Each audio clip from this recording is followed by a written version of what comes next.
noite a todos, boa noite. Rodrigo, satisfação em revê-lo. Boa noite, como é que tá, César? Tudo bem? Tudo certo, tudo certo.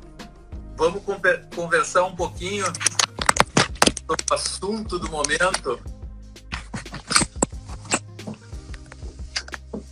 MP 936, revisão, suspensão de contratos, assunto delicado. Controvertido, fluido, digamos assim, né? Temos várias reviravoltas, liminar para cá, embargo de declaração para lá. Será que isso muda alguma coisa? Né? Quer começar, Rodrigo? Sim, podemos começar. Bom, eu acho que nós já nos apresentamos outra vez, César, só repetir então que nós estamos, César e eu somos juízes aqui do Tribunal Regional do Trabalho da 4ª Região. César é o juiz do trabalho lotado na 3ª Vara do Trabalho de Canoas, é Juris Doctor da Universidade Internacional da Flórida, nos Estados Unidos, e é membro da Comissão de Jurisprudência e também conselheiro da Escola Judicial do Tribunal Regional do Trabalho da 4ª Região, e é um prazer sempre falar com meu amigo, meu orientador acadêmico também, César, porque sempre que a gente tem alguma dúvida aí eu vou buscar com ele e sempre vem boas informações aqui, boas decisões. Eu sempre aprendo muito contigo, né? O Rodrigo, ele escreve muito bem sobre diversos temas jurídicos, ele é ex-presidente da Matra, já defendeu diversas causas nobres aí para preservação desse nosso direito do trabalho tão atacado nos últimos tempos, tantas mudanças, algumas benéficas, outras muito complicadas, né? Ele é juiz do trabalho da Vara de Frederico Westphalen e mestre pela Universidade Federal do Paraná e pela UDELAR, Universidade da República, né?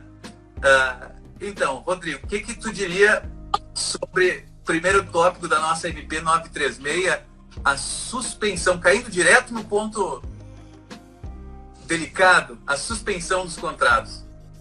Sim, a suspensão eu acho que aqui, César, é a mais controvertida e a mais radical de todas as medidas, provisórias, é a ação mais radical de todas as medidas provisórias de enfrentamento da pandemia, porque ela prevê a suspensão completa do contrato de trabalho, pelo menos as obrigações do empregado de realizar trabalho, e pode promover também a suspensão da obrigação do empregador de pagamento de salário. Está lá prevista na medida provisória na 936. Ela já veio originalmente prevista, você lembra, no fatídico artigo 18 da medida provisória 927, que teve uma duração muito pequena, acho que durou menos de 24 horas, foi declarada suspensa ou declarada revogada pelo Twitter, acho que foi a primeira vez. Novos tempos, olha só a tecnologia. A primeira vez na história da República, né, nós tivemos uma revogação, pelo menos uma declaração de intenção de revogação pelo Twitter, depois no dia seguinte foi formalmente revogada. Mas a suspensão do contrato, ela já tinha previsão original no artigo 476-A da CLT, que tratava do chamado layoff, mas a partir de alguns requisitos diferenciados. Foi previsto lá em 2001, estava previsto com necessidade de norma coletiva, o prazo era um pouco diferente também, o prazo era de 2 a 5 meses, que está lá no artigo 476-A, e aqui a suspensão que está prevista nessa atual medida provisória é a suspensão que pode durar até 60 meses, a possibilidade de divisão em dois períodos de 30 dias, a necessidade para formalização de acordo escrito e a prazo de 2 dias para encaminhamento para o funcionário. E o que é mais radical aqui é a possibilidade de que o empregador nada pague ao empregado. Nós temos aqui, nessa medida provisória, a previsão do direito do empregado de permanecer recebendo os benefícios da empresa. A medida provisória não esclarece o que seriam esses benefícios, mas se tem interpretado, e essa é a minha interpretação, são os benefícios não pecuniários, como, por exemplo, cestas básicas, auxílio odontológico, auxílio médico, e também tem previsão de que o empregador pode fazer o pagamento, aliás, que pode haver uma complementação do salário, né, ou uma substituição, melhor dizendo, do salário, pelo chamado benefício emergencial, que é calculado na razão de 100% do valor de que o empregado teria direito caso fosse despedido e tivesse direito ao seguro-desemprego. Então não é seguro-desemprego, mas é um benefício que é pago pela União, calculado a partir do seguro-desemprego. Também há a possibilidade de que o empregador faça o pagamento da chamada ajuda compensatória mensal.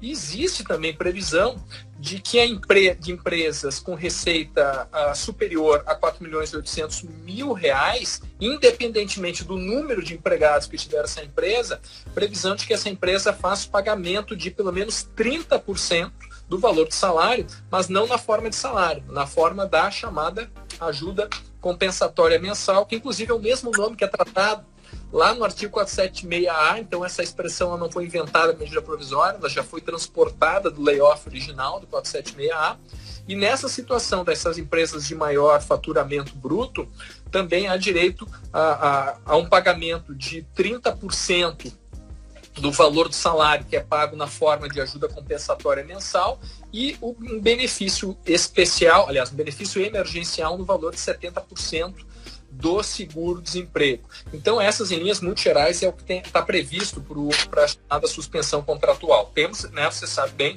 temos algumas questões bem controvertidas também sobre esse tema. Bom, pegando a partir daí, você levantou a bola agora, pegando a partir dessa posição, diria o seguinte, lá no artigo 476A, se não me engano, nós tínhamos essa possibilidade de não ter o salário, porque a pessoa não está trabalhando, a pessoa vai para fazer um outro curso, qualificação, o contrato está suspenso. Suspensão dentro da característica, dentro da doutrina trabalhista, não há o trabalho, não há o pagamento do salário. Mas havia a facultatividade de pagar alguma coisa, né, para a pessoa não ficar desamparada, só que isso acaba dando praticamente uma obrigação, porque seria por acordo coletivo. Nenhum sindicato da consciência ia deixar o pessoal em qualificação sem qualquer renda.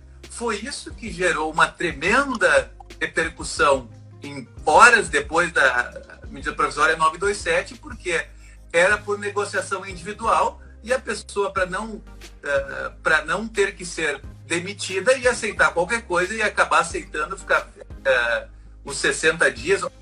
Se não me engano, era 120. Na MP 927 era mais dilatado ainda. Eram 120 dias a possibilidade da pessoa ficar em treinamento, talvez sem renda. Então, aqui, veja bem, nós temos a possibilidade de que isso seja por negociação individual, acordo individual, mas nós temos a obrigatoriedade do governo em terá um benefício emergencial, ou seja, é uma parcela, um benefício assistencial que o governo está colocando, porque esses trabalhadores vão ficar desamparados, de 100% para pequenas empresas e microempresas, e acima de 4,8 milhões, quer dizer, a média empresa, o governo dá 70%. E aí o empregador que teria a facultatividade de alcançar algo a mais, ele passa a ter a obrigação de alcançar esse a mais ao menos 30%. Não é salário porque o contrato está parado, mas ele tem que alcançar esse auxílio, essa ajuda compensatória obrigatoriamente para médias de 30%. Eu acho que em linhas gerais seria isso. A grande polêmica, nós vamos examinar mais à frente a questão da funcionalidade, né, Rodrigo?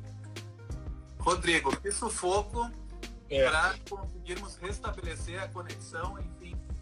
Certo.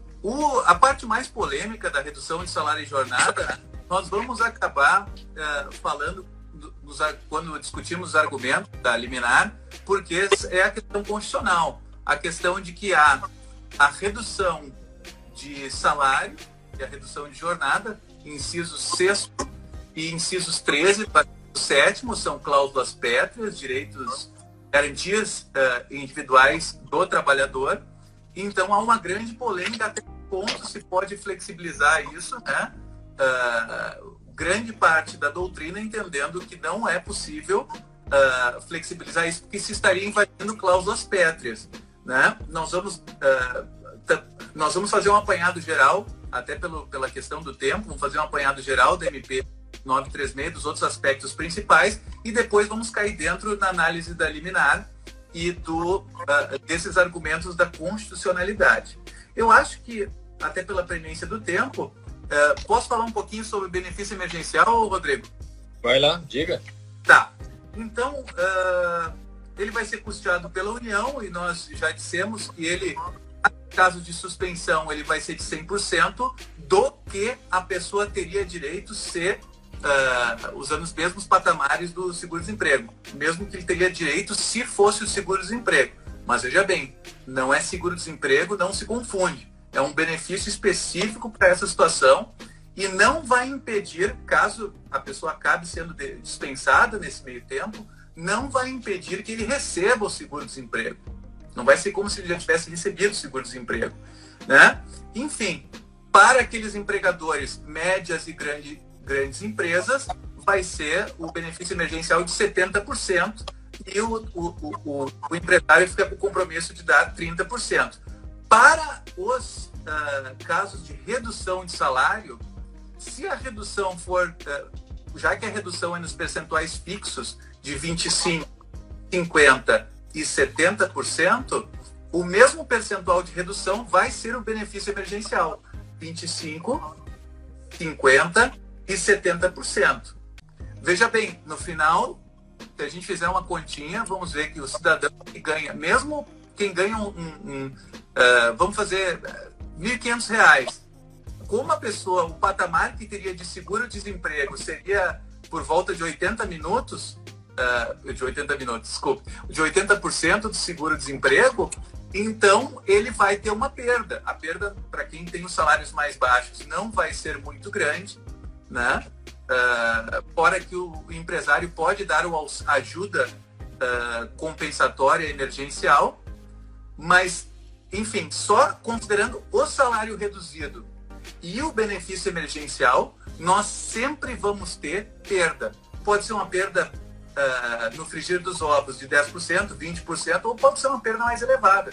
Pega uma pessoa que ganha R$8.000, por exemplo, ela vai estar no teto do seguro-desemprego, o patamar seria 1.813, certo?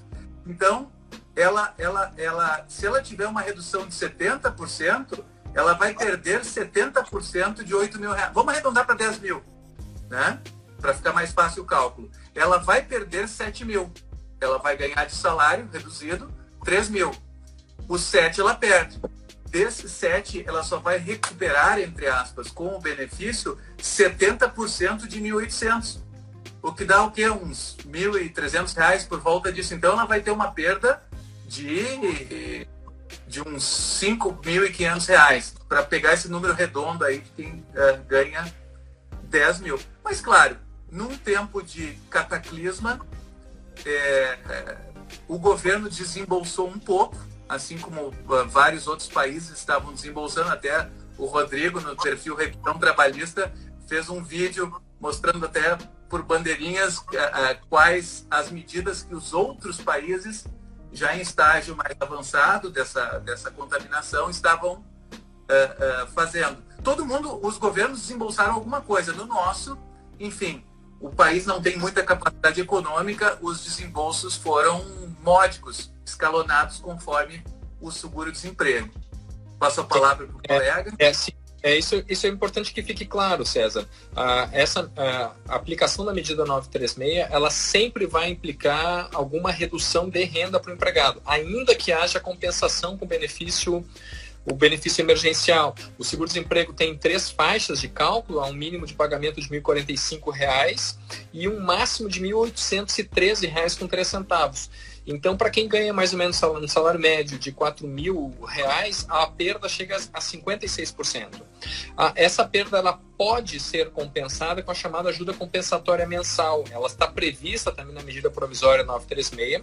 Não existe obrigatoriedade de pagamento pelo empregador, a não ser na situação de suspensão do contrato para as empresas que têm faturamento maior de 4.800.000 reais. Mas a ajuda compensatória mensal, nas demais situações, ela não é obrigatória. Caso ela ocorra, a lei faz previsão de natureza indenizatória, o que fica um pouco estranho tecnicamente, porque verbas de natureza indenizatória, tecnicamente, elas têm o objetivo de compensar alguma despesa do empregado na realização do trabalho, previamente ou posteriormente. Não é essa a situação. Aqui nós temos um pagamento feito pelo empregador como se salário fosse, e apenas não é considerado salário por determinação legal, porque ele visa, sim, apresentar, servir como substitutivo do salário. Essa parcela, ajuda compensatória mensal, ela não integra a base de cálculo do imposto de renda, nem do INSS, nem do empregado nem do empregador, e também não serve de base de cálculo para pagamento de fundo de garantia por tempo de serviço. Para o empregador é interessante fazer o pagamento dessa parcela, porque além dela não integrar para pagamento de acessórios, tanto acessórios salariais como acessórios previdenciários, ela também não integra, ela é excluída do chamado lucro líquido das empresas. Então é uma parcela que eu vejo como bem interessante aqui a ser tratada. César, antes da gente passar aqui sobre as liminares, sobre o decreto, acho que é importante a gente falar um pouco sobre garantia de emprego, porque ela, pelo menos essa expressão é utilizada na medida provisória 936. Parece que é propriamente uma garantia de emprego? Olha só, ficou um pouco em cima do muro, né? Porque o que é a nossa tradicional garantia de emprego? Existe um período no qual o empregador não poderia demitir, inclusive sujeito à imposição pela via judicial, pela reintegração. Então, assim, eu não quero mais contar com aquele trabalhador, vou demitir. Por exemplo, alguém que está na CIPA.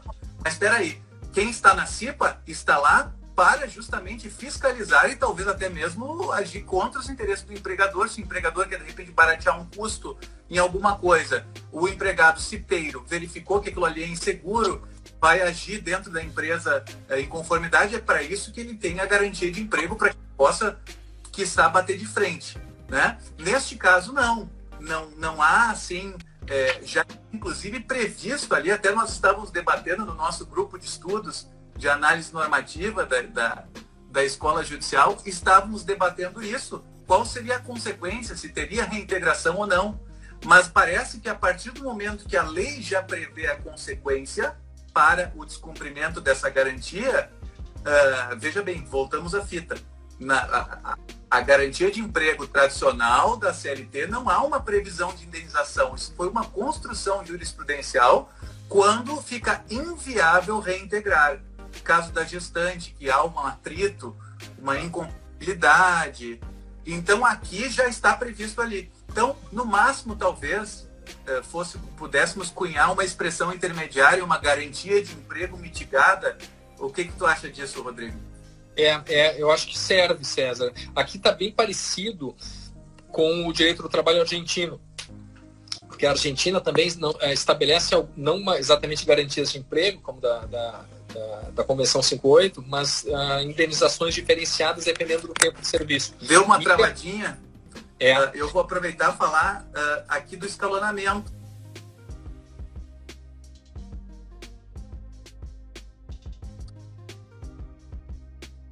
Eu vou seguir aqui. Está falando sobre a garantia de emprego. Essa garantia provisória não é exatamente uma garantia provisória. Está me escutando, César? Estou escutando, agora está ok. Deu uma travadinha e voltou. Então tá. E veja só que interessante, essa garantia provisória, vamos chamar por enquanto de garantia provisória, embora não seja exatamente, mas essa garantia provisória é muito boa a expressão. Essa expressão é boa. Mitigada, imprópria, ótimo. Ela não é para todos que têm contrato suspenso, mas ela é só para quem recebe o benefício emergencial. Então, as pessoas que têm redução de salário em jornada inferior a 25%, elas não recebem o BPER, o benefício emergencial. E essas não têm essa garantia de emprego mitigada. O que é interessante aqui que ao pagamento na dispensa, caso haja a dispensa sem justa causa desses empregados, ao pagamento das rescisórias, mais essa indenização, que é calculada entre 50% e 100% dos salários do período restante de que não poderia haver a dispensa. Ou seja, colocaram um puxãozinho de orelha, porque a gente sabe que norma não é norma sem uma sanção, dizia Kelsen, né? E tantos outros. Então aqui, digamos assim, o empregador baixou em 25% o salário do empregado, mas no final não deu a tal da garantia mitigada de emprego e demitiu o cidadão dentro daquele período. Ele toma um puxão de orelha, a sanção de um pouco mais. Nesse escalonamento da lei, a gente pode observar que sempre é um degrau a mais a indenização do que o percentual de redução. Para quem teve reduzido 25%, a indenização é 50%. Quem teve reduzido 50%, a indenização é de 75%. E quem teve reduzido o salário naquela patamar maior de 70%, ficou a indenização de 100% dos salários que ele teria naquele período de estabilidade, que é o dobro do período convencionado para redução ou suspensão. Tem uma outra questão bem controvertida aí, é do seguinte, César. Toda a nossa jurisprudência tem construído, e acho que está bem assentado, que caso haja dispensa desses trabalhadores originais, aí, dessas garantias de emprego como a gestante, o cipeiro, a indenização que é paga não é somente o valor do salário que tem direito até o encerramento da garantia de emprego, mas todas as parcelas de natureza salarial que também teriam direito. Por exemplo, 13º e férias, né? Pagamentos de fundo de garantia desse período que não poderia despedir. A medida provisória 936 ela não esclarece se essas parcelas também vão ser devidas. Aqui eu estou vendo que vai nos criar problemas. Aqui caso haja dispensa desses empregados, vai nos criar um problema de interpretação se essas outras parcelas salariais, não salário estrito sensu, mas parcelas de natureza salarial, elas vão ser devidas ou não. Mas acho que a gente deve passar agora, César, para falar sobre a liminar do ministro Lewandowski. Qual é o conteúdo ali que tu vê da liminar do ministro Lewandowski, da análise aí, depois a gente fala um pouco sobre a decisão do desembargo de declaração que saiu agora há pouco tempo. Certo. A decisão da liminar, né, que já faz alguns dias, gerou uma grande polvorosa, o empresariado pulou, né? Meu Deus, agora ficou em suspenso, praticamente inutilizou a medida provisória 936, eu vou ficar dependendo do sindicato. Isso tudo se deve a uma palavrinha que talvez tenha sido colocado de uma forma um pouco infeliz ali no meio da decisão, não é nem no deciso, no dispositivo, mas lá no meio da fundamentação, que diz assim: os acordos individuais somente se convalidarão, ou seja, apenas surtirão efeitos jurídicos plenos após a manifestação dos sindicatos. E a partir daí surgiram um monte de pontos de interrogação na mente de todos os empresários e todos os juristas do país. Afinal, é condição suspensiva ou resolutiva? Ou seja, o acordo está valendo e daí, se não acontecer a condição, ele perde a validade, ou o acordo não está valendo e ele fica no forno até que se possa contatar o sindicato e passe aquele prazo de negociação e a negociação de resultado. Outras perguntas. E se a negociação não der certo? E se as partes não se acertarem? E se o sindicato agir de uma forma um pouco forçada e tentar tirar o prejuízo desse enfraquecimento financeiro que vem sofrendo nos últimos anos e cobrar uma taxa? O que acontece? Enfim, se gerou um pânico no sentido de que agora não se ia mais utilizar essa ferramenta e ia partir para a bomba atômica, para a dispensa em massa, né? Mas nós podemos analisar que a decisão não dizia, não colocava dessa forma, né? Então, para sistematizar, a decisão do ministro Lewandowski foi de reconhecer a necessidade de que os acordos individuais passem, pelo menos posteriormente, para conhecimento do sindicato, e só depois dessas manifestações é que poderão se convalidar, né? É isso? Daí a dúvida do que significa essa palavra convalidar. Se não teria nenhum efeito antes ou se já estaria surtindo efeito. E uma coisa importante de destacar também na decisão, a questão primordial, é que isso tudo já estava na medida provisória 936. Estava lá no parágrafo 4º do artigo 11, que os acordos individuais de redução ou suspensão deverão ser comunicados pelos empregadores ao sindicato respectivo no prazo de até 10 dias corridos. Ou seja, tem ali uma obrigação, portanto, se não cumprir a obrigação de comunicar, de qualquer forma, já seria invalidado o acordo, salvo melhor juízo, né? O que o ministro fez foi dizer que isso tinha um pouco mais de efeitos, não era apenas para comunicar. O sindicato deveria fazer alguma coisa com isso. E aí, diante dessas dúvidas do que isso significa e quais os dobramentos, a gente já está entrando nos embargos de declaração e eu vou passar para ti a palavra, Rodrigo. Pois então, a medida provisória é polêmica, a liminar foi polêmica e os embargos de declaração sobre a decisão liminar também é bastante polêmica. Bom, logo então a ADI foi manejado por um partido político, foi feita a liminar do ministro Lewandowski. O ministro Lewandowski disse que os acordos individuais, para que tivessem validade, eles deviam passar pelo sindicato e fez isso para determinar o cumprimento da Constituição, que a Constituição determina que os acordos para redução de jornada e salário obrigatoriamente devem passar pelo sindicato. Bom, essa foi a decisão do ministro Lewandowski. Os embargos de declaração muito grande, vários fundamentos, pedindo a reforma realmente da decisão liminar. E o ministro Lewandowski, na decisão agora de manhã dos embargos de declaração, primeira coisa, ele confirmou, isso é importante, a medida provisória 936, ela segue integralmente em vigor, ou seja, nada está suspenso na medida provisória, o texto está todo em vigor, ela pode ser aplicada desde o momento em que foi lançada, desde o seu momento de vigência.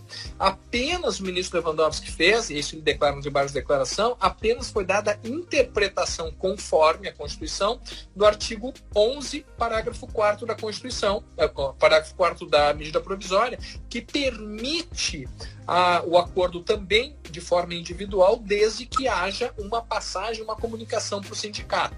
Então, o conteúdo dessa medida provisória foi a de afirmação de que os acordos individuais, eles produzem efeitos imediatos. E aí, César, não sei se você concorda comigo, mas aí eu vi um efeito modificativo na liminar que não tá dito que é efeito modificativo. Você está percebeu também, né? Porque a medida provisória, porque a liminar, ela diz, né, César, está cortando aí, diz, os acordos individuais somente se convalidarão, ou seja, apenas surtirão efeitos jurídicos plenos após a manifestação dos sindicatos. E aí eu vejo uma condição suspensiva. Existe a cláusula, mas a cláusula só tem eficácia, só se convalida depois da manifestação. Ela existe no plano da existência e só tem eficácia depois da manifestação do sindicato. Só que nos embargos de declaração, o ministro Lewandowski, fez diferente. Ele transformou a cláusula suspensiva numa cláusula resolutiva. Porque ele diz o seguinte, olha, os acordos individuais, eles podem produzir efeitos imediatos, não está suspenso. Inclusive, o pagamento do benefício emergencial pode ser pago de forma imediata. Mas diz também o seguinte, os acordos coletivos, eles podem modificar essas estipulações individuais, que já estão vigentes, já estão plenamente aplicáveis, já têm eficácia. Então, o ministro Lewandowski registrou que o sindicato pode questionar os abusos, pode questionar a eventuais existência de excessos nos acordos individuais, e a partir dessa análise é que o sindicato vai avaliar se há necessidade de produção de um acordo coletivo de trabalho. Então, havendo um acordo coletivo superveniente, disse o ministro Lewandowski, prevalece sobre o individual. Então, se aplica uma norma mais favorável. Entre o acordo individual e o acordo coletivo, caso ele seja produzido, prevalece o que for mais favorável. Aqui tem um outro problema, que acho melhor até nem entrar nele agora. De uma outra live. Outra. de que forma vai se avaliar qual é a norma mais favorável? Aplicar a teoria do conglobamento, a atomista, a intermediária, isso vai ser algo extremamente problemático nos próximos Vai dar bastante trabalho, né? Vai ter bastante. Exato. Mas eu acho que o que está claro aqui, César, é que na inércia do sindicato prevalece o acordo individual. Essa é o grande tema da liminar. Claro. Exato. Está esclarecido aqui pela liminar do ministro Lewandowski. Os fundamentos que ele utilizou, ele diz que é inaceitável que essa ordem de comunicação, que está prevista no artigo 11, parágrafo 4º, ela não teria qualquer inutilidade, né? Afinal, diz, inclusive ele registrou, a Constituição não fez dos sindicatos meros arquivistas de contrato do trabalho. Então a ordem de comunicação não é para dar informação para que o sindicato saiba, não, é para que ele saiba e possa agir, possa buscar negociação coletiva. Essa tua afirmação, essa tua observação já responde a pergunta da Claudinha, que apareceu aqui, como conseguir responder.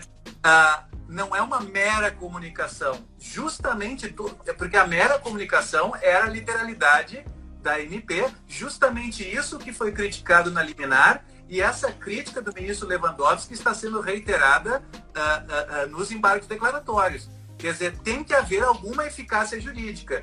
Na liminar, aparentava, ficou um pouco no limbo ali, porque ele falou para atingir eficácia plena. Então, tinha uma eficácia mitigada antes. Que eficácia contida, mitigada? Né? Suspensiva.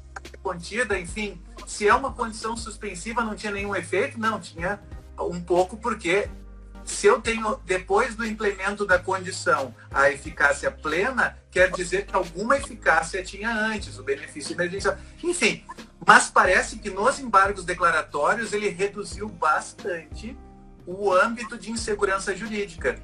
Ou seja, se eu tenho o prazo de 10 dias, eu sou obrigado a comunicar ao sindicato.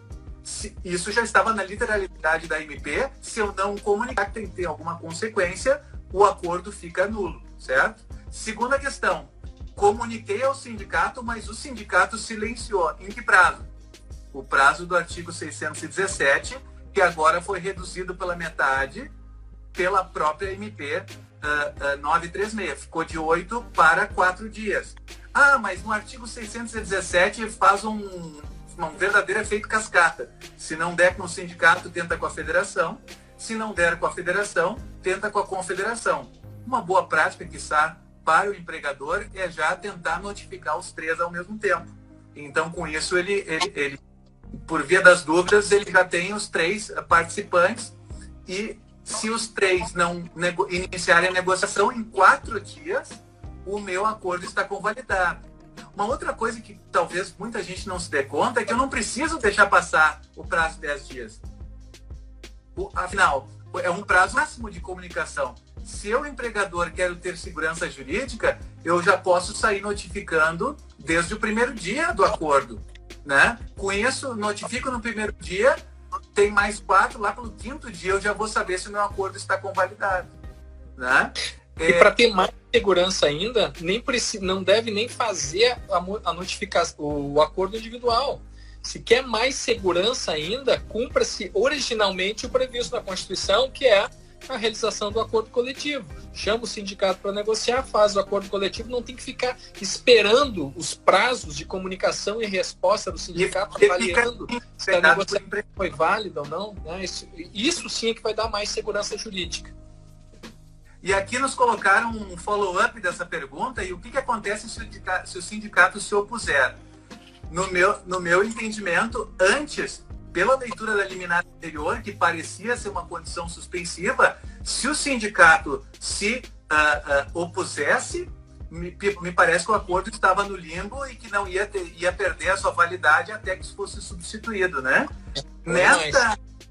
Nesta fórmula aqui dos embargos declaratórios, na realidade, se o sindicato se opuser, vai continuar negociando até o dia que houver o acordo coletivo.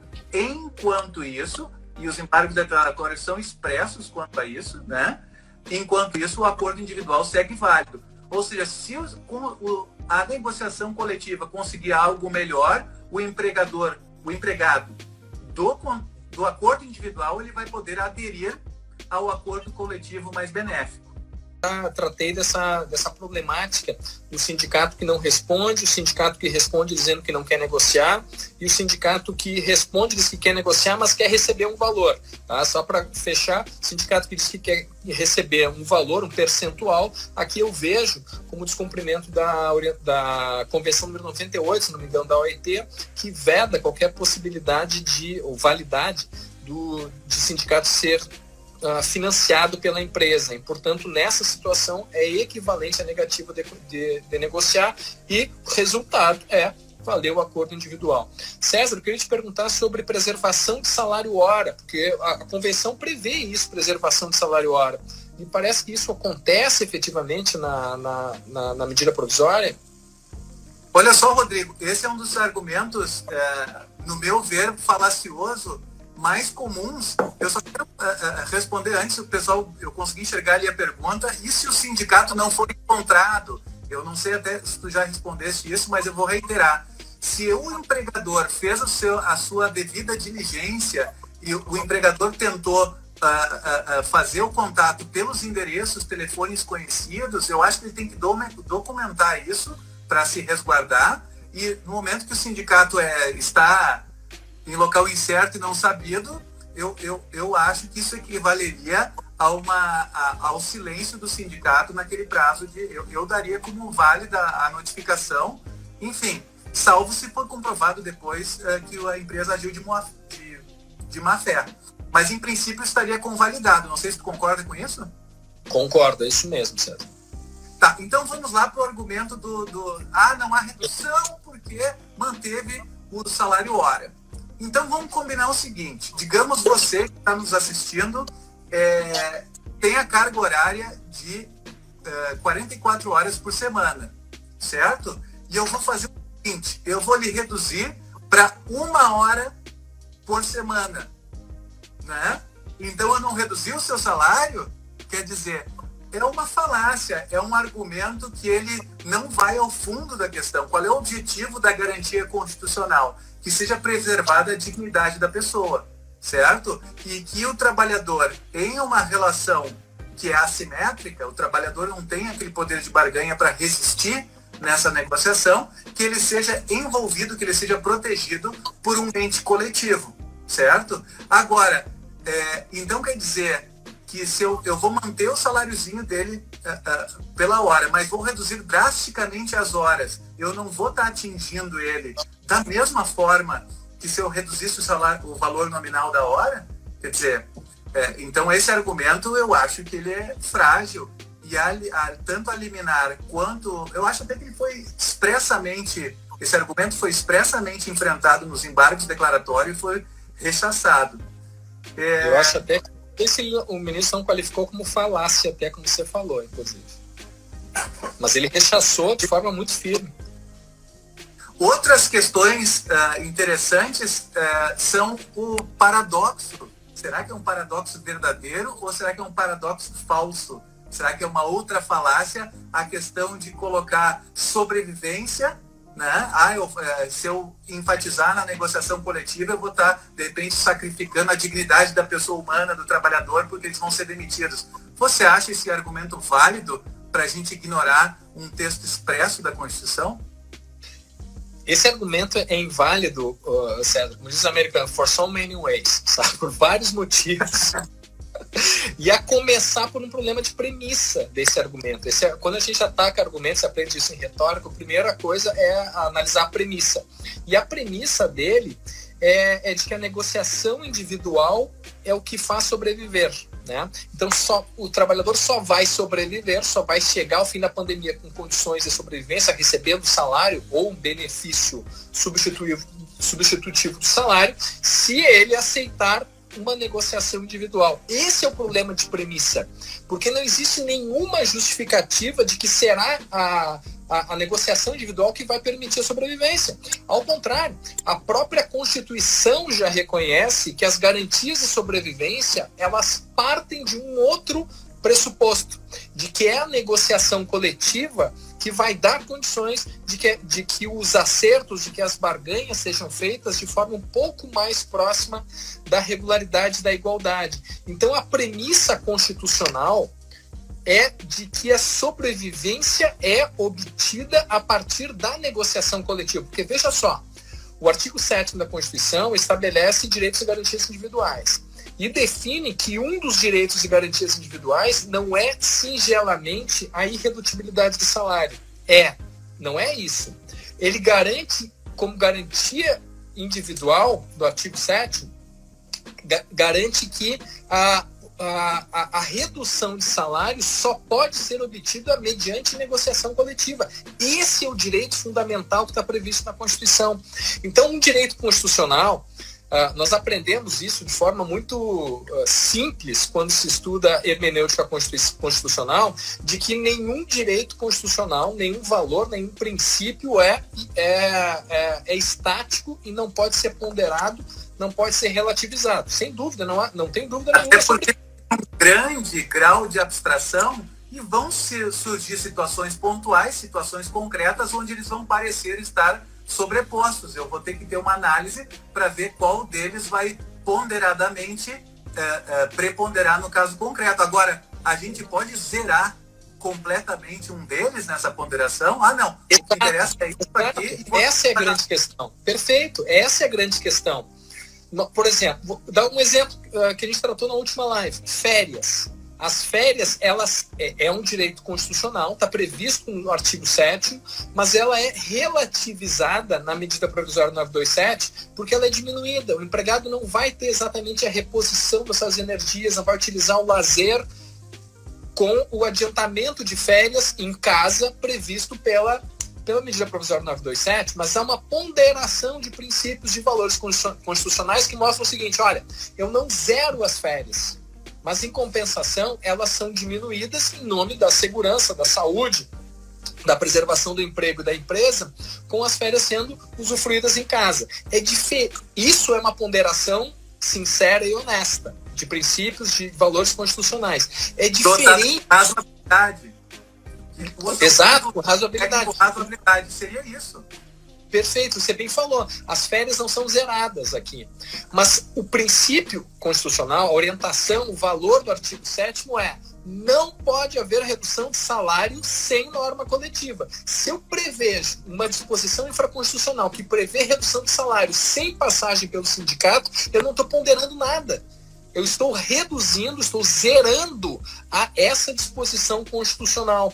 Então, a sobrevivência, ela não é obtida unicamente da não redução de salário, mas da não redução de salário sem passagem pela norma coletiva. Acho que isso é importante a gente deixar registrado aqui, porque essa regra de ponderação é que impede esse argumento de redução de direitos. Se eu prevejo uma norma infraconstitucional que é possível reduzir salário sem passagem pela norma coletiva, eu estou descumprindo uma regra básica de ponderação de hermenêutica constitucional, que é a de zeramento de uma disposição constitucional. E por isso eu tenho muita dúvida, dúvida não, ao contrário, tenho certeza de que isso não é uma ponderação honesta. Certo, eles na realidade estão usando esse argumento da ponderação para descartar, sob a excusa dos tempos de crise, se está descartando um direito que a gente vê que incomoda há bastante tempo. Há um progressivo enfraquecimento da negociação coletiva nos últimos anos.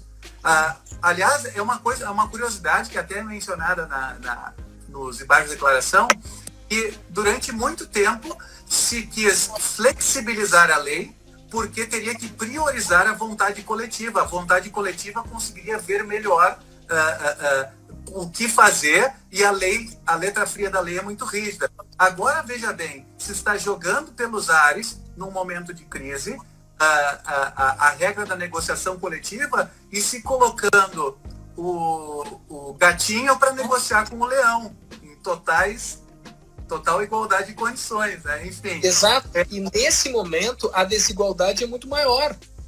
Porque a pessoa está com muito mais desigualdade. Exato, porque a perspectiva de desemprego e de impossibilidade de buscar um novo emprego é muito maior.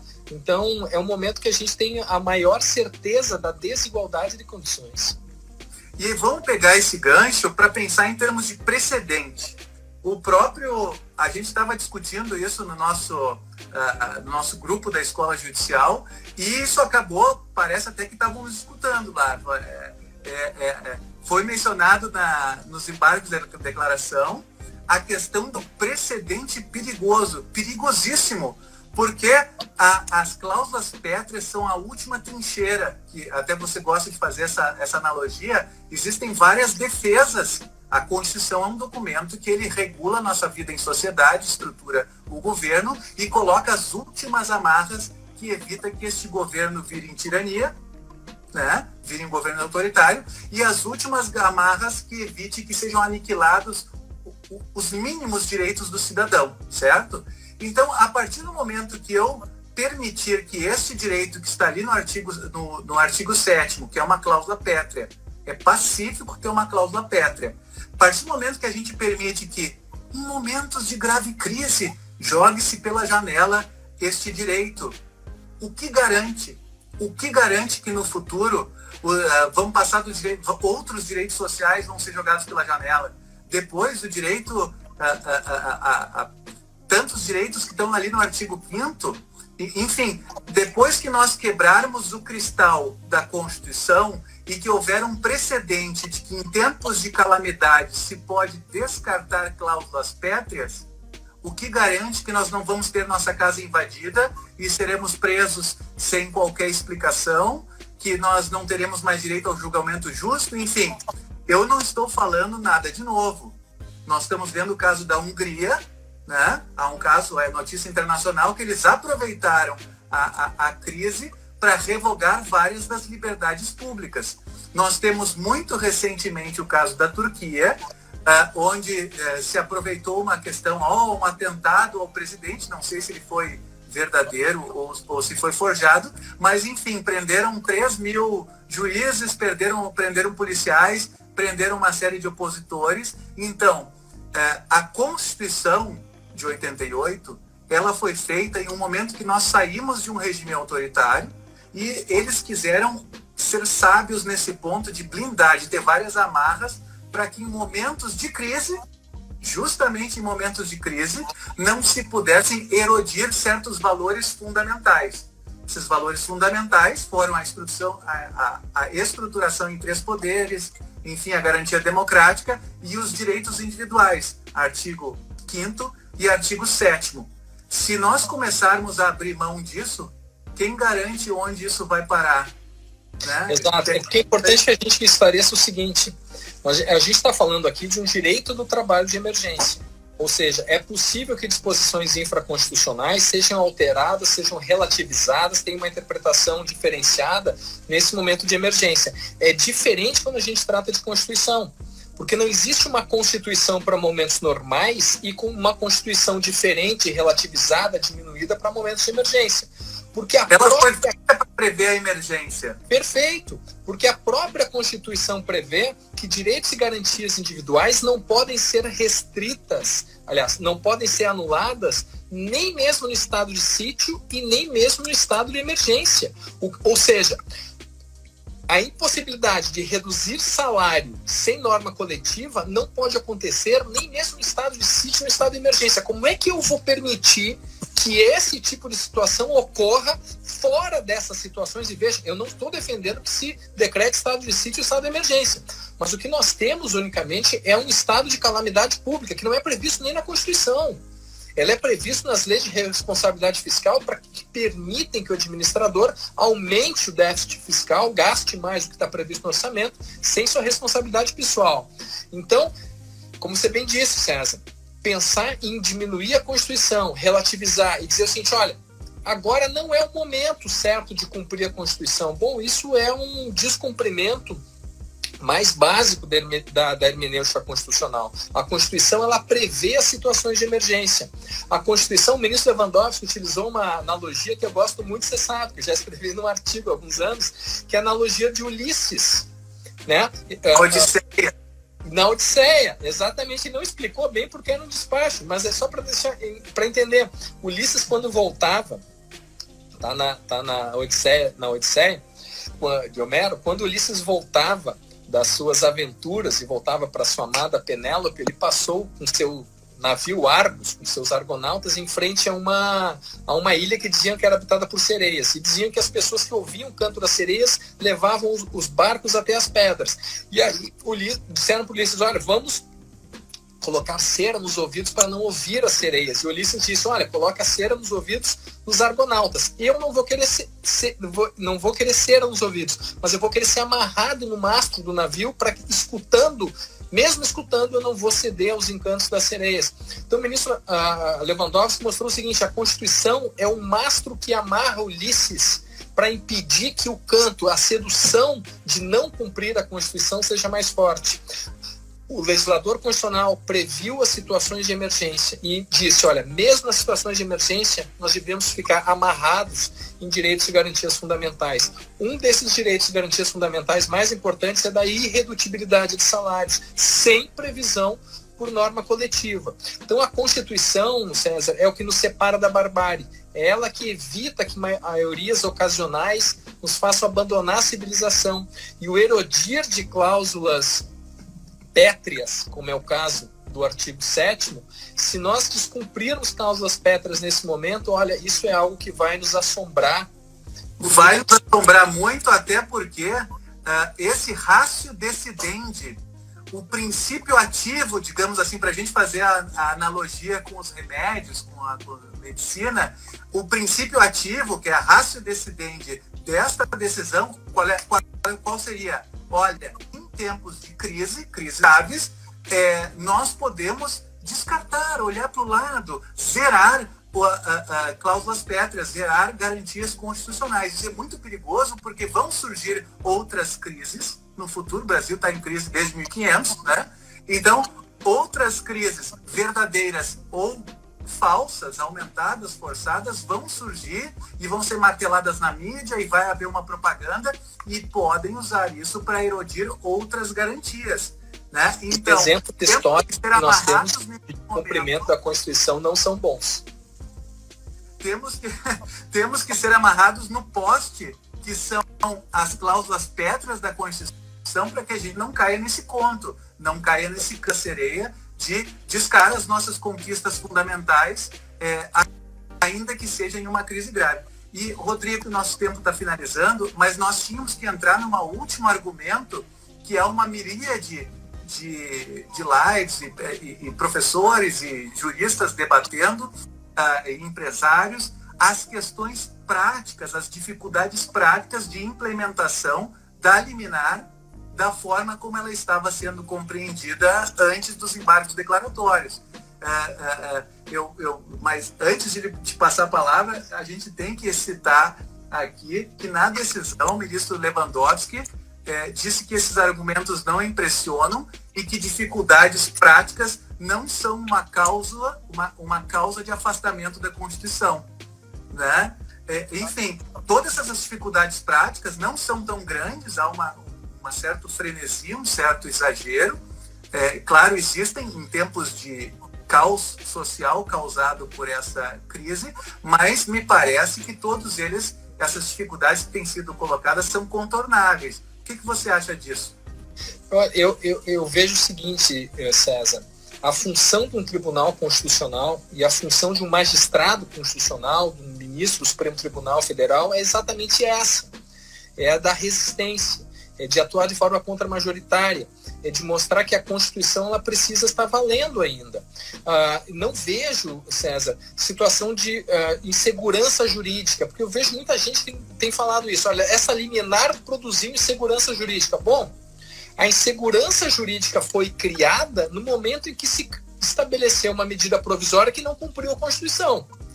Se cumprisse a Constituição, se dissesse, olha, toda redução de salário precisa passar por norma coletiva, não teria nenhuma insegurança jurídica. Estaria sendo cumprido. E eu tenho muita dificuldade quando me dizem, olha, na situação atual de pandemia não tem como não tem como chamar o sindicato, não tem tempo de chamar o sindicato. Aí eu vou ter que dar um exemplo pessoal. Sou juiz no Noroeste do Rio Grande do Sul há 2 semanas. Antes da medida provisória, fui chamado para fazer uma mediação pré-processual, não é um sítio coletivo, pré-processual entre uma grande empresa e um sindicato. Sabe para quê? Para fazer um acordo coletivo para redução de jornada e salário. E não fui só eu, não foi um caso isolado. Vários outros locais do Brasil tem tido já acordos coletivos sobre essa matéria e pode ser mais rápido e muito mais seguro ainda. Então, buscar o acordo individual é que é a situação insegura. Cumprir a Constituição e realizar primeiramente a busca do acordo coletivo, creio que essa vai ser uma medida muito mais segura para todos, que vai gerar muito mais segurança jurídica. E acho que se a gente conseguir se guiar, conseguir ter como guia a Constituição, bom, aí vamos conseguir preservar o que nos une, o que nos define de forma séria como país. A grande forma de avaliar a seriedade de uma comunidade é a firmeza com que a Constituição é seguida, não nos momentos de facilidade, mas como a Constituição é seguida, é mantida, é cumprida nos momentos mais difíceis. Aí vai estar a segurança jurídica. E é muito fácil chamar o sindicato. Chama o sindicato, se o sindicato não aparece, não quer fazer a negociação coletiva, bom, aí o ministro Lewandowski já deu o caminho. Vai pelo outro caminho, que é o caminho individual. Todas essas dificuldades práticas colocadas, se elas estavam numa zona nebulosa, na decisão liminar, me parece que nos embargos de declaração, seja eles apenas interpretando o que já estava decidido, seja eles mitigando um pouco mais, ou seja, me parece que a solução do Lewandowski foi uma salomônica entre a aplicação radical do inciso 6º e o não ter negociação coletiva. E me parece que os embargos de declaração são a salomônica da salomônica. Ele deu uma facilitada diante desses óbices, a interpretação que foi dada ali, como os acordos individuais eles ficam valendo até que o sindicato haja, e haja excepcionalmente, haja mais para coibir abusos, coibir exageros, coibir aproveitamento que o empregador eventualmente esteja fazendo em função da vulnerabilidade do empregado, né? Me parece que essa solução superou aqueles óbices de que não vai conseguir contatar o sindicato. Tenta contatar nos endereços conhecidos, contatos conhecidos, e vai estar valendo o acordo, agindo com essa boa-fé. A cobrança de valores, como você tinha dito, está impondo a cobrança de valores como condição para firmar, para chancelar o acordo individual. Isso seria, de acordo com as normas da OIT, uma atitude antissindical, poderia ser equivalente a uma negativa de negociação, portanto, convalidando o acordo individual. E a questão de, mas não vai chegar a uma decisão assemblear. Como nos embargos de declaração ficou claro agora que é uma condição resolutiva, que o acordo está valendo, pode negociar com calma. A própria MP 936 traz essa segurança de que os sindicatos, nesses tempos de crise, podem usar os meios eletrônicos. Todos nós, advogados, magistrados, temos nossos grupos das redes sociais, WhatsApp e uma série de outras questões. Então, assim, há maneiras e tudo é válido se for feito com boa fé, pudesse haver essa formalização, conseguir colher a vontade do grupo. Com isso, não se vê algum óbice intransponível. E, aliás, nem poderia esses óbices práticos justificarem a gente descartar uma cláusula pétrea. Senão, essa aceitação do descarte da Constituição ia voltar para nos assombrar um dia. Sim, e como a gente referiu antes, todos os exemplos históricos que nós tivemos de não cumprir a Constituição em determinados momentos, da promessa de que ela voltaria posteriormente, elas não foram situações históricas muito adequadas, não foram tranquilas. Às vezes demora 2 décadas para voltar à normalidade constitucional. É difícil estabelecer o limite de até quando que a Constituição não vai ser cumprida, porque essa é a nossa grande orientação, a nossa grande forma de organização. Mas o pessoal todo está perguntando, César, se acham que vai ser mantida, se não vai ser mantida a liminar.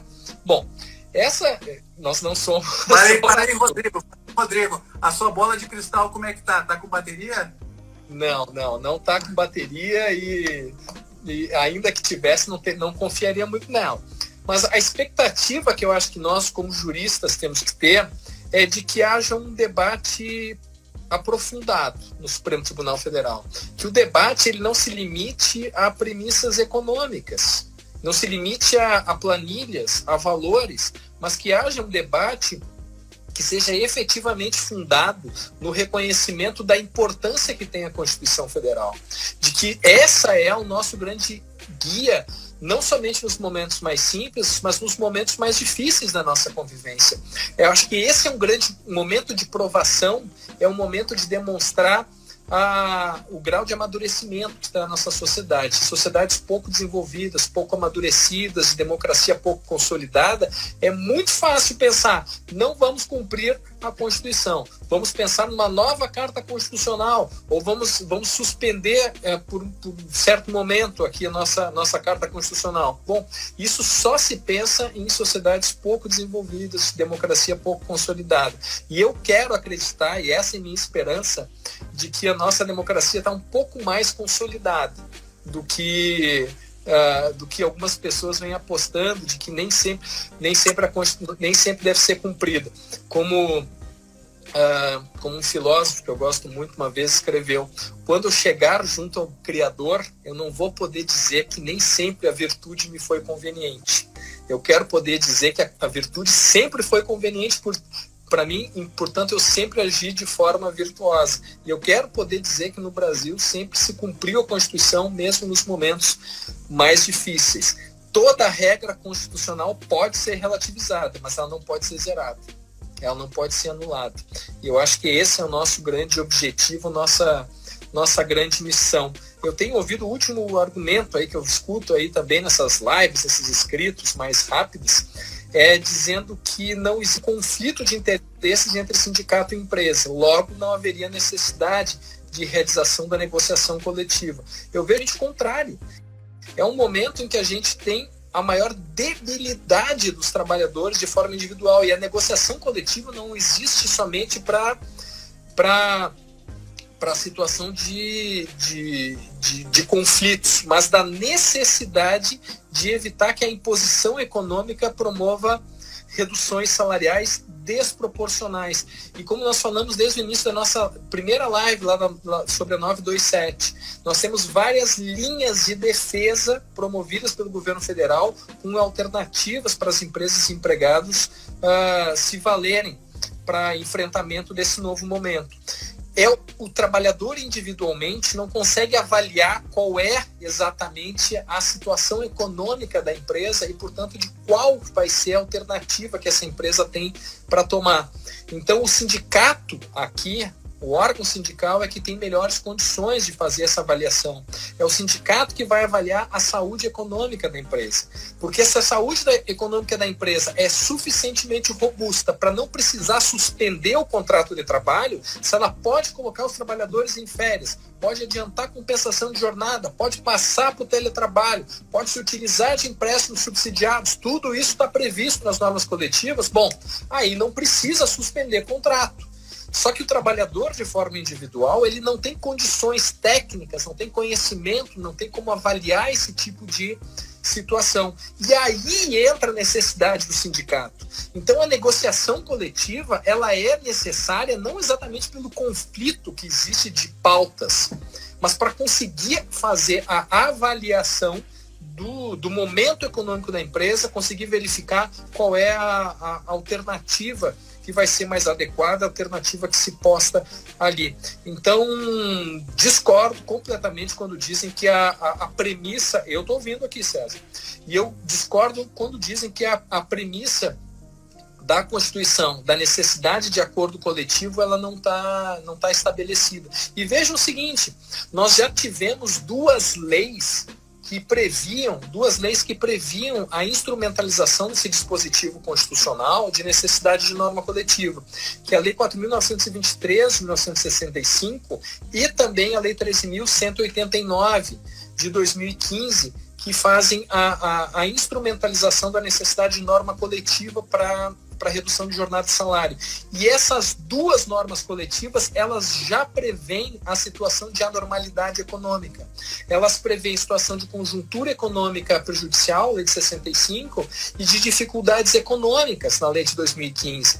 Essas são as situações emergenciais, pitorescas, que também são observadas na medida provisória 936, para permitir a redução de jornada de forma proporcional à redução de salário.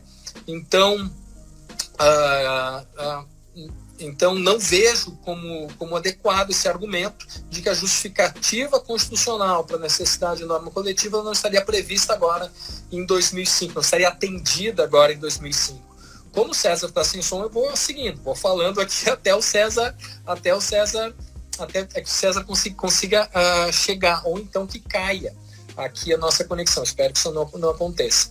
Tenho ouvido também outros argumentos dizendo o seguinte: olha, nós temos exemplos legais, legislação brasileira, de que há possibilidade de passagem, de redução de salário sem passagem por norma coletiva. E dou alguns exemplos. O primeiro exemplo é do artigo de jornada a tempo parcial. Bom, jornada a tempo parcial está previsto no artigo 58A da CLT e pode haver uma contratação inicial de jornada a tempo parcial. Mas aí o empregado já sabe que vai receber salário menor do que o salário mínimo mensal, mas cumprindo o salário mínimo hora. Mas veja, o 58A, acho que o parágrafo 2º, 3º, lá do 58A, prevê que para passagem da jornada a tempo integral para a jornada a tempo parcial, essa precisa de norma coletiva, ou seja, atende à disposição constitucional da necessidade de norma coletiva para redução proporcional de jornada e salário. As outras duas situações, lei de 65 e lei de 2015, as duas também prevêem necessidade de norma coletiva. Bom, também vejo o argumento de que há situações em que há redução de parcelas salariais sem necessidade de norma coletiva. A primeira delas é a situação de adicionais e gratificações. Os adicionais e gratificações podem ser perdidos, pode não haver o pagamento, caso as condições para recebimento dessas parcelas sejam perdidas.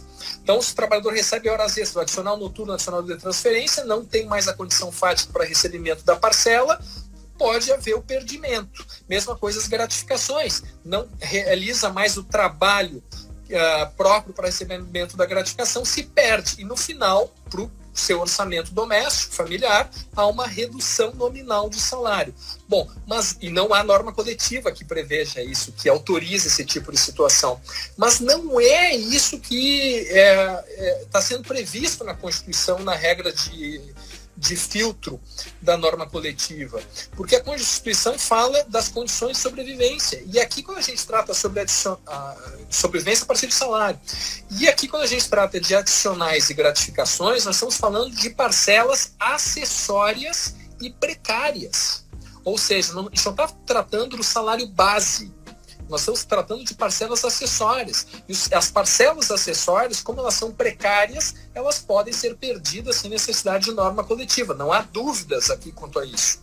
As outras situações que nós temos aqui previstas na lei é a situação de comissionista. O comissionista pode ter redução de salário no final do mês, desde que as suas comissões, diminua as comissões, porque ele não realizou as quantidades de vendas, não produziu as peças necessárias. Mas atenção, o comissionista tem a garantia, em primeiro lugar, tem a garantia de recebimento de salário mínimo, ainda que seja comissionista puro. O empregador tem que garantir o salário mínimo. Em segundo lugar, o comissionista,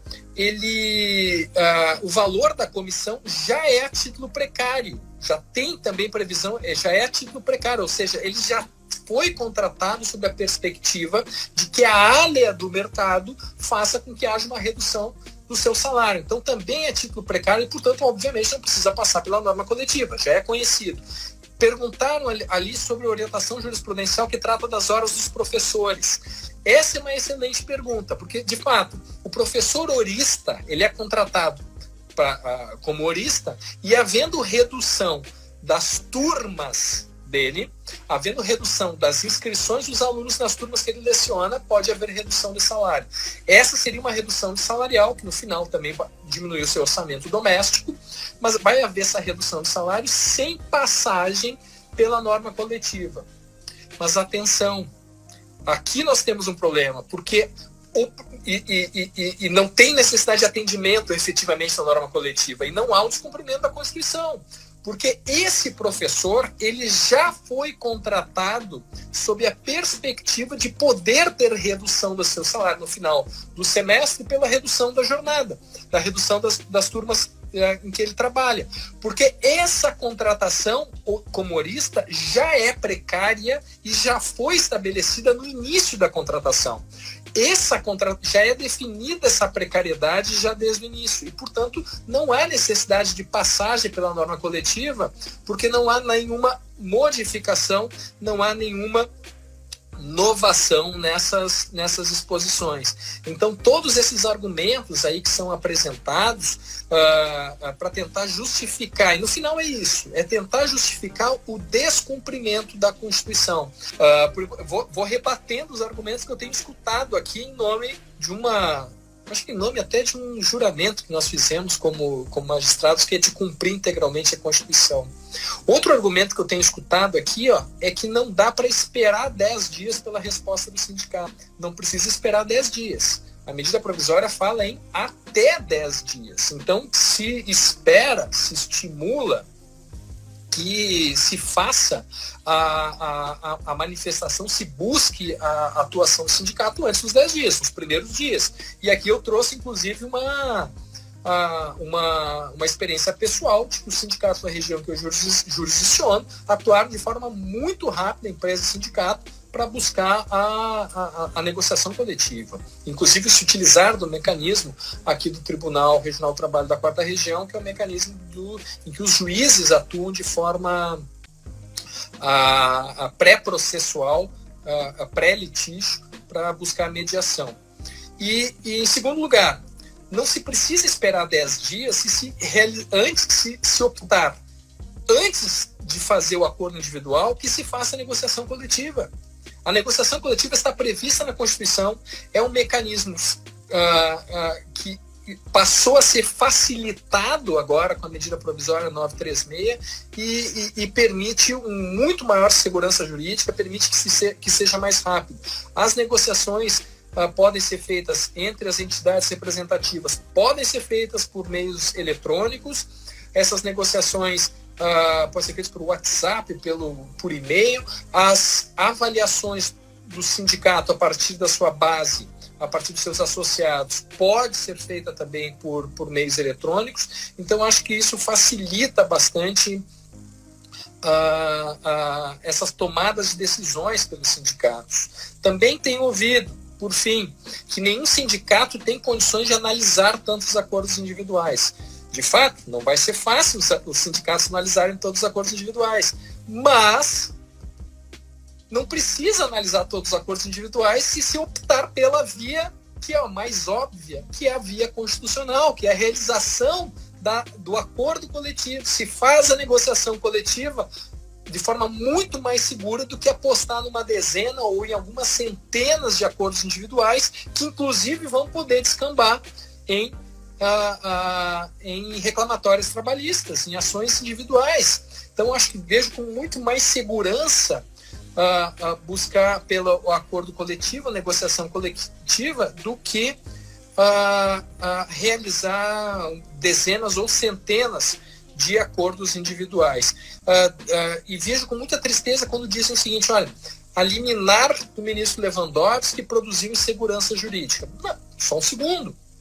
A insegurança jurídica foi criada, foi construída a partir de um normativo que resolveu não observar de forma expressa a Constituição, ou no mínimo estabeleceu lá no artigo 11, parágrafo 4º, que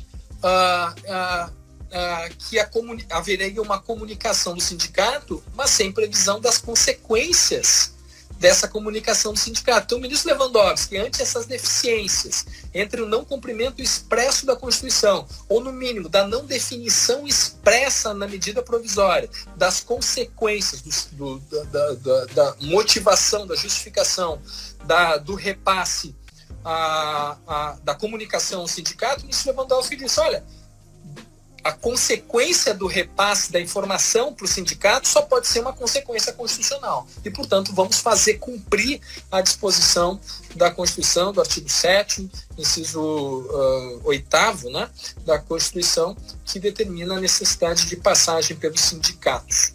Então, vejo com muita adequação essas manifestações do ministro Lewandowski, o esclarecimento que ele fez na liminar e principalmente o esclarecimento que ele fez agora nos seus embargos de declaração.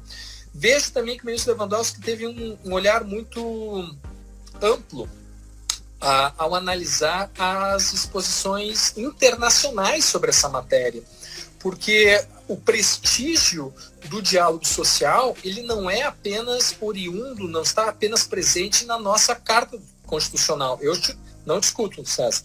Não discuto. Vou seguindo aqui porque não consigo te ouvir, tá?